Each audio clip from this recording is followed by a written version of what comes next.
Tel Bill Gates ou Steve Jobs, mon second invité a commencé dans les années 70 dans son garage. Aujourd'hui, avec près de 1000 salariés, c'est le premier fabricant français avec plus de 650 000 pièces fabriquées par an. J'appelle sur le grill Michel Lawati.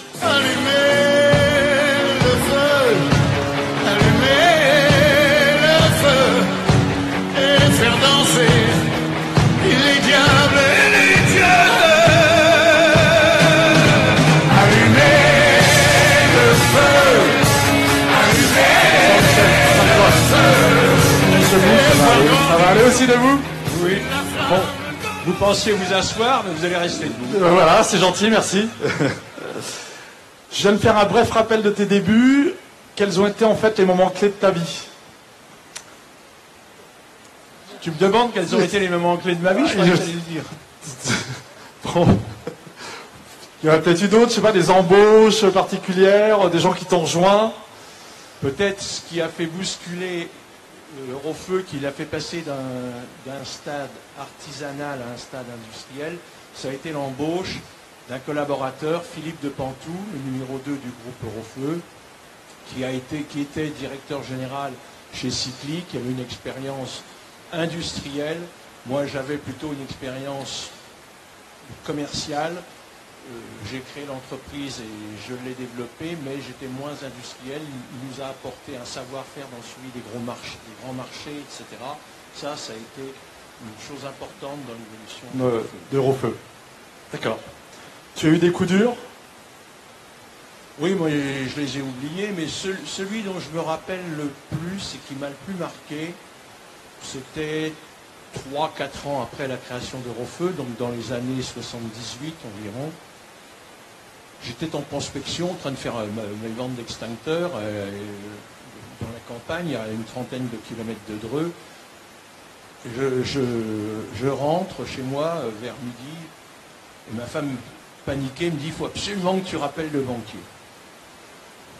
Je n'étais pas particulièrement stressé, je pensais qu'il n'y avait pas de problème majeur.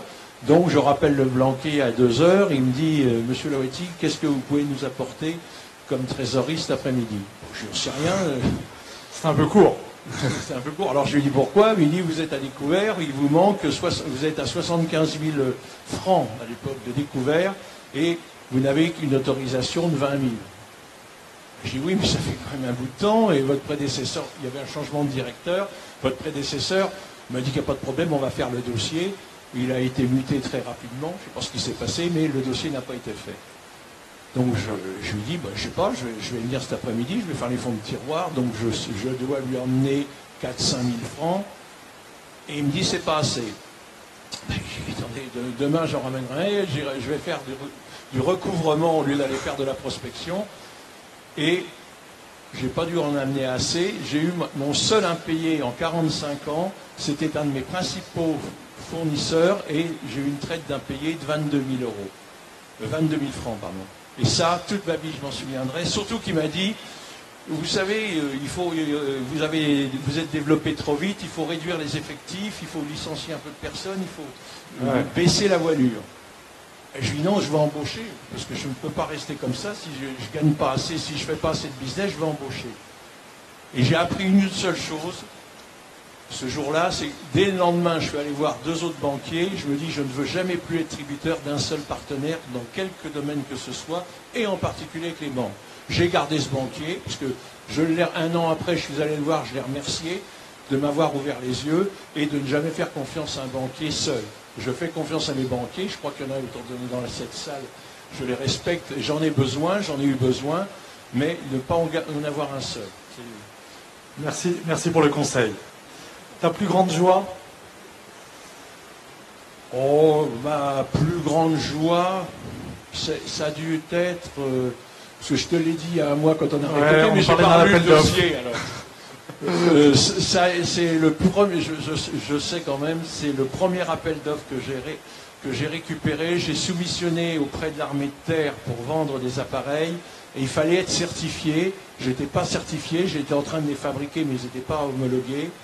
Et l'acheteur m'a dit, monsieur, vous avez une bonne tête, ils sont pas mal et tout, mais je vous préviens, si vous n'êtes pas certifié dans 2 mois, je l'achèterai ailleurs et vous paierez la différence.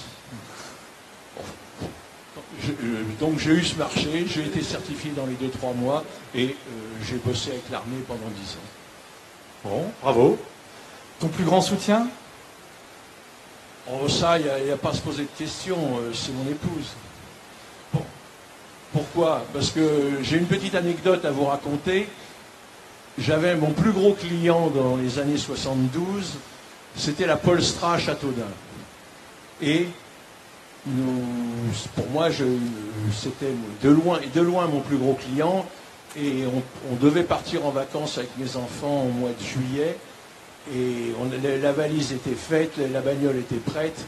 Et à 12h30, ou 1h, j'en sais rien, mais c'était vraiment avant de partir, coup de téléphone, la Polstra m'appelle, on a eu un début d'incendie, il faut venir recharger les extincteurs.